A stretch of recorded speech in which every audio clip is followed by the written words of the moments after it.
19 സീറ്റുകളിൽ മത്സരിച്ചു. പക്ഷേ നിയമസഭാ തെരഞ്ഞെടുപ്പിൽ സാന്നിധ്യമറിയിക്കാൻ പോലും കഴിയാത്തൊരു 2020. പാർട്ടിയുടെ ശക്തി കേന്ദ്രമായ കുന്നത്ത് നാട്ടിലടക്കം വലിയ തിരിച്ചടിയാണ് അവർ നേരിട്ടത്. ക്രിസ്ത്യൻ വോട്ടുകളിൽ കണ്ണുവെച്ച് 2020യെ കൂട്ടുപിടിച്ച BJP നീക്കവും പാളി. സഖ്യം ഇരു പാർട്ടികൾക്കും ഗുണകരമായില്ലെന്നാണ് വിലയിരുത്തൽ. അർജുൻ മട്ടന്നൂരാണ് വിശദാംശങ്ങൾ നൽകിയത്. അർജുൻ, ഈ NDAയിൽ നിന്ന് മത്സരിച്ച 2020ക്ക് ഈ പറഞ്ഞ അത്രയെന്നല്ല, ഒരു തരത്തിലും ഒരു വിജയവും അവിടെ നേരിടാൻ സാധിച്ചില്ല. ഏറ്റവും 3-ാം സ്ഥാനത്തും 4-ാം സ്ഥാനത്തൊക്കെ ആകുന്ന കാഴ്ചകൾ നമ്മൾ കണ്ടു. അഖിൽമാരാരുത്തിയ വെല്ലുവിളിയും ഒക്കെ പരാജയപ്പെട്ടു പോകുന്ന, നിഷ്പ്രഭമാവുന്ന കാഴ്ചകൾ അടക്കം നമ്മൾ കണ്ടു. അപ്പോൾ 2020യെ സംബന്ധിച്ചിടത്തോളം തെരഞ്ഞെടുപ്പ് ഫലം വളരെയധികം നിരാശ നൽകുന്നതായിരുന്നു. വൻ പരാജയമായിരുന്നു അല്ലേ?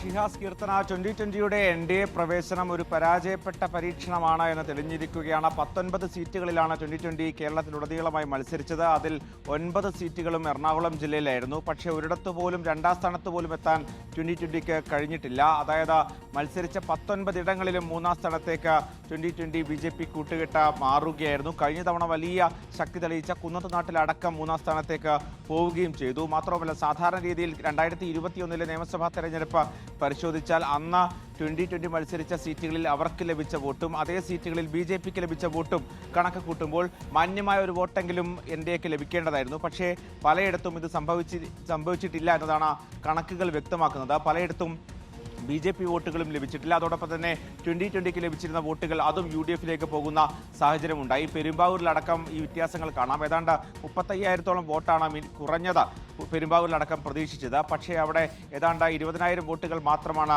NDAക്ക് നേടാനായത്. അതോടൊപ്പം തന്നെ BJPയുടെ ശക്തി കേന്ദ്രങ്ങളിലും വലിയ തിരിച്ചടിയാണ് ഈ പരീക്ഷണം ഉണ്ടാക്കിയത്. പ്രത്യേകിച്ച് തൃപ്പൂണിത്തുറ അടക്കമുള്ള BJP വലിയ പ്രതീക്ഷ വെച്ചിരുന്ന മണ്ഡലങ്ങൾ, അവിടെയൊക്കെ തന്നെ 2020ക്ക് കൊടുത്തതോടുകൂടി അവിടെയും സ്വാധീനമുണ്ടാക്കാൻ കഴിഞ്ഞില്ല. അവിടെ ഒരു സിനിമാ താരമായ അഞ്ജലി നായർ മത്സരിച്ചിട്ട് പോലും ഏതാണ്ട് 6,000 വോട്ടുകൾ മാത്രമാണ് പരമാവധി ലഭിക്കാനായത്. അത്തരത്തിൽ 2020യിലൂടെ BJP പ്രതീക്ഷിച്ച വോട്ടുകളും BJPയിലൂടെ 2020 പ്രതീക്ഷിച്ച വോട്ടുകളും മുന്നണിക്ക് ലഭിച്ചിട്ടില്ല എന്നതാണ് യാഥാർത്ഥ്യം. എന്തായാലും മറ്റ് ജില്ലക്ക് പുറത്തുള്ള മറ്റ് ജില്ലകളിലും സമാനമായ സാഹചര്യമാണ്. എന്തായാലും ഈ പരീക്ഷണം ഒരു പരാജയമാണ് എന്ന് തെളിയിക്കുന്ന ഒരു തിരഞ്ഞെടുപ്പ് കൂടിയായി ഇത് മാറി.